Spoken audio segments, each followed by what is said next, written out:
Fan కింద కూర్చొని చదువుకోవాలి, ఏసీలో పనిచేయాలి. ఇదే కాన్సెప్ట్ అందరిది కూడా. కోట్లలో అన్ఎంప్లాయ్మెంట్స్ వస్తున్నారండి దేశం మొత్తంలో. అత్యధిక అన్ఎంప్లాయ్మెంట్ ఉండేది మందే అనుకుంటాను నాకు తెలిసి, మన దేశమే. చదువుకుంటున్నారు, ఖాళీగా ఉంటున్నారు. దీనికి కారణం విద్యా వ్యవస్థ సర్వనాశనం చేస్తుంది స్టూడెంట్స్ని.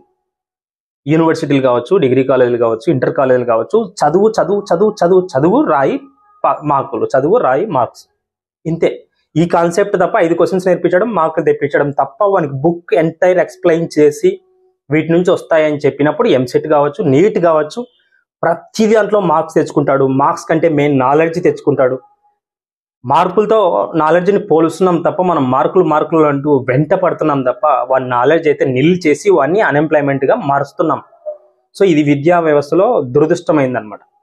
సో ఈ సాడ్నెస్ అనమాట. విద్యా వ్యవస్థ సమూల మార్పులు చేస్తే తప్ప బాగుపడదు. సో బీటెక్లో మెకానికల్ ఇంజనీర్ చేసినటువంటి స్టూడెంట్ ఒక స్కూటర్కి మెకానిక్ చేయలేడు, ఏదైనా ఒక చిన్న రిపేర్ చేయలేడు, కానీ వాడు మెకానికల్ ఇంజనీర్ తీసుకుంటాడు. ఒక్క స్కిల్ ఉండదు.